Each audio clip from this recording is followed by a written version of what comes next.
So here we got a broken DJI Ronin 2. As you know, these aren't cheap. Brand new, it's probably $8 with all the accessories and cases. Here is our Sony FS5 camera. Obviously, we have another one now. It's in fact is what we're using to film these videos. Another part of the Ronin 2, another part of the Ronin 2. Here is the lens adapter for the lens that we ran over and is in pieces, which is the Sony G power lens, an 18-105 f4. And the other part, which is all the buttons of the Sony FS5. So how did this happen? This is bad. How many people can say they've done this? You know, like, I gotta clean my sensor. Let me just like clean off my sensor a little bit. It's dirty, got some dust in there, and so yeah, that's done for.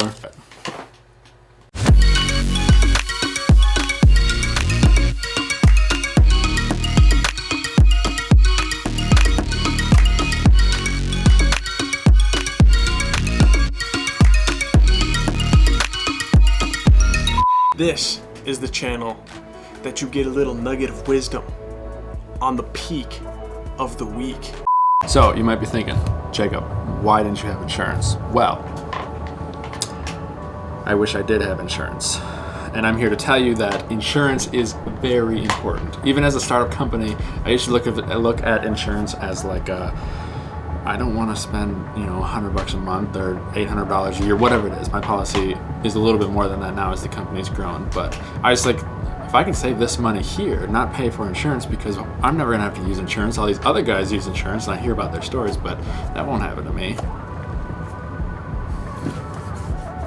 Look at this. It happened to me. And I'm here to tell you it is worth it to spend what would have been for me $500 in a year to insure the equipment that fell off of my car.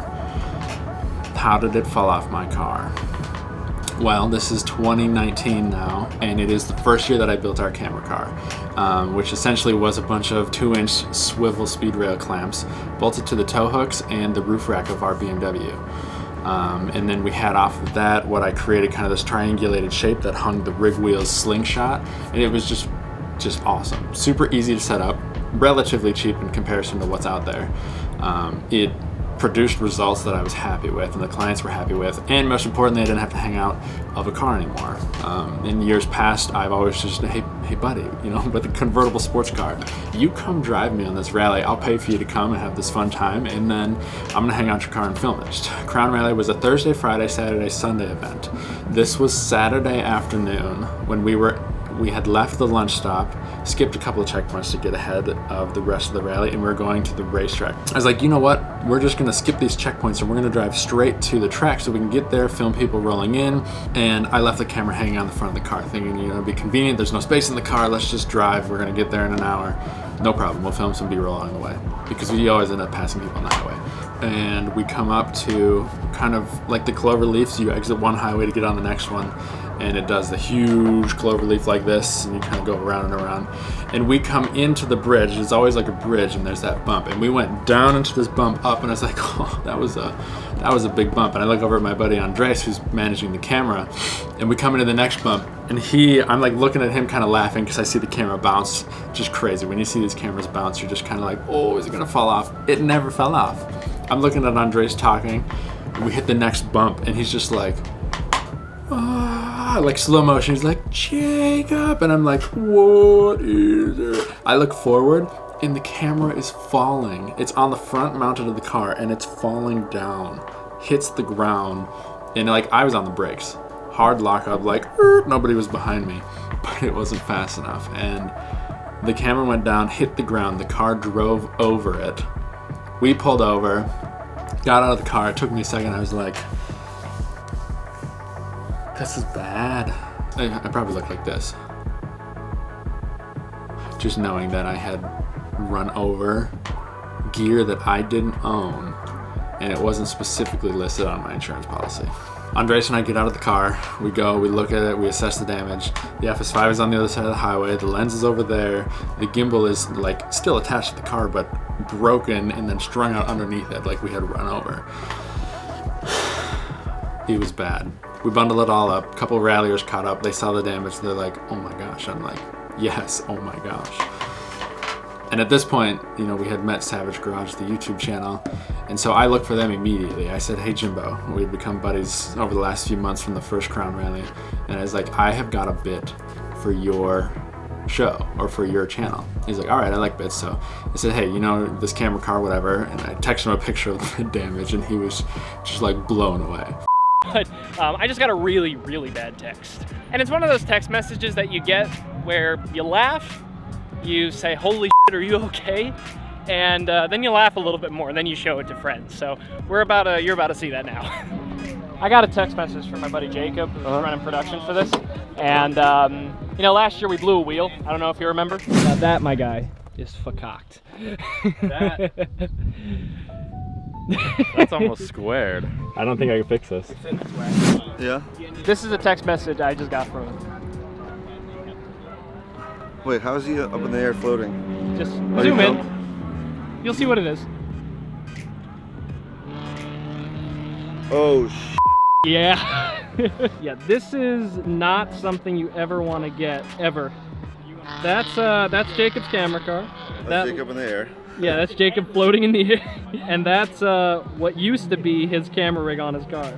Jacob over here, familiar face to the channel. Hey. Mr. Blow a Wheel in my BMW. This is the car. This is what we were rocking in the last Crown Rally, yes? Yep, last Crown Rally and this rally, except this rally we actually had two. So there's a 135 over there, and we had this car front mounted. Right now we have the back rig on it too for today, but we had it actually on that. So we had two cars, two angles. So, but it's a good thing you had to though. Yes. Because it wasn't exactly the... I don't see any like Sour Patch wrappers. Oh my gosh. That's not the stickers. Oh. Dude, it went under the car, and then it was stuck under the car, and I had to drive over it to get it out. Like, that's really impressive though. You got it. They knew, they're an OG. You knew us. I knew you when you had 1,200 subscribers. Follow Goldenpeaks Productions for good memes and good footage. That's what it comes down to. What was the bill last time I was with you? I think that wheel cost me 150 bucks. Okay. You want to see something? That's gonna cost more than 150 bucks. Oh my god. We drove over about $12,000. I bought this car for $4,000. It has now cost me $12,000. That's not a good ratio, homie. So, let's do a little bit of backstory here. Actually, I'll tell you what I broke. So this is a Sony FS5 camera body. Actually, this is the other half of it with all the buttons. And this is what we use if you kind of pay attention to our other social media outlets, because we haven't done YouTube like this. We fly a Flowcine Black Arm, a DJI Ronin 2, the Sony FS5 camera with the Sony G18105 with power zoom, because then I can use the handle on this. It's sweet. And typically we chase these rallies and commercial work and everything with this stuff, and one day it fell off the car. And it fell off the car when it was mounted on the front of the car, so then we ran it over. But I just wanted to talk through the equipment that we broke, basically, because it's a unique perspective to be able to see stuff like this, right? This is like this is the Sony FS5 inside. And in another episode, I think I'm going to take this apart. There's a bunch of tiny screws. Me and some of the guys actually think that there are still valuable parts inside of this. So we broke this camera last year, 2019, which we learned a lot from. The biggest thing we learned is you need to have insurance. So let's start with insurance. I thought I had insurance. I did not have insurance. And this stuff went under my car. What did that mean? Well, in some ways, it's a good thing and it's a bad thing. But I rented all this equipment, which is broken, right? I rented this from lensrentals.com, and this is not an ad or anything, but they were great to us. They took care of me. I wrote them a hard email with my order number and said that it fell off my car when I was filming. And that led to a handful of emails and 6 months of kind of figuring out all the logistics. But my business liability insurance policy does not cover equipment specifically. which in the back of my head I kind of knew. I didn't want to believe it because I was like, I'm never gonna drop a camera. I'm never gonna wreck, you know, a $9,000 gimbal. By the way, this is what it looks like when carbon fiber breaks. It's just splinters. So I wrecked a $9,000 gimbal. And if I had insurance, it probably would have been covered, or at least some of the costs. But thanks to Lens Rentals, what we ended up doing is, if you didn't know this already, when you order through Lens Rentals, at the end of your order you have a keeper's quote option. And it's basically what they think the value of the equipment is at that point in its life. So it depends how many times it's been rented, it depends how used it is or how old it is or how new it is. It's basically what then they deem a used camera price. So they wrote me up a quote. I said, hey guys, I broke this.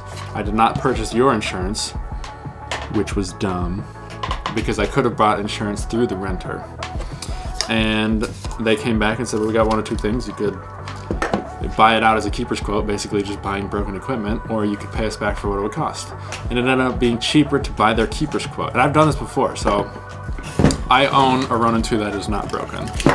And I owned that before this. This is actually the rented one. And I did the same thing. I rented the Ronin 2 for 2 weeks because I had back to back big projects. And so then when you do keeper's quote, your rental cost actually goes into the purchase price. So essentially, you know, I got a discount and then a discount for purchasing my rented, used Ronin 2. So I was like, oh, maybe I'll do the same thing. It ended up being what I was doing because I ran it over. So then I went to my auto insurance, and said, hey, look, I damaged my car. The car damage was much less than this. I damaged my car.